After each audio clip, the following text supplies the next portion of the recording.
Greetings and welcome to a Prayerful Pause. I'm Nancy Woodworth-Hill, and amongst other things, a spiritual director. Today we will look at the practice of gazing. Jesuit priest and spiritual teacher Anthony de Mello urges us to look at God, looking at you, and smiling. Gazing is the act of fixing our eyes in a steady intent to look with focused attention.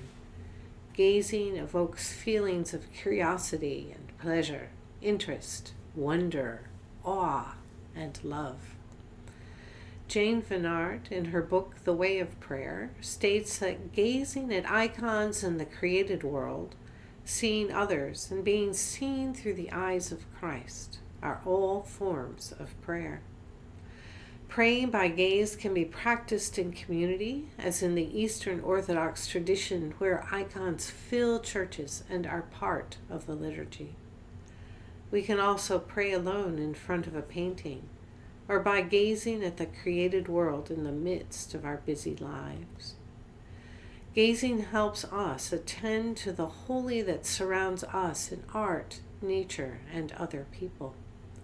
Like other methods of prayer, gazing brings us into the deeper and more intimate relationship with God and opens the possibility of union with our Maker, the ultimate goal of the Christian spiritual life. Gazing invites our participation in that which is outside of us in a way that weaves connections. Stargazing, looking at clouds, a mother gazing at her newborn, sitting before a candle or an icon, all are examples of gazing. It is said that St. Ignatius was moved to tears when he contemplated, meaning gazed at, the stars, resulting in the internal discovery of a strong impulse to serve his Lord Jesus Christ. A practice of Visio Divina or of praying with icons are specific examples of gazing. Theologian and liturgist Romano Guardini noted that the success of liturgical reforms depends upon the act of gazing, rather than, for example, accomplishing something like a better procession. He states that we should ask the question, here's the example, how can the act of walking become a religious act, a retinue of the Lord progressing through his land so that an epiphany may take place? That's a way of gazing at a procession. It is how we see that matters, and that seeing should be done as gazing.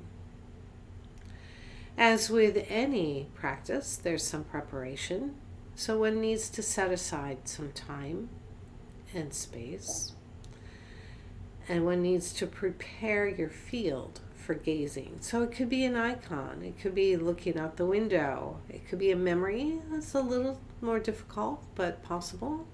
It could be an event, a photograph, or some other piece of art. And once you have prepared this, we'll begin the practice. The first step is to look. Pause to look. Have an attitude of openness and non-judgment. Perhaps connect this looking with your breath. Breathe out the workaday world and breathe in what you're gazing at. The second step is to linger. Gazing means more than pausing. It's about holding and savoring what you're gazing at. Notice what you notice. Feel what you feel. Sense what you sense. It's not necessary to attempt to memorize or to be able to create a drawing. Linger in a way that allows what you are gazing at to fill you. Lingering is a holy invitation to see life in the light of hope, to deepen relationships, to just be. Then one follows with love. Open your head, your hands, and your heart to receive and give love.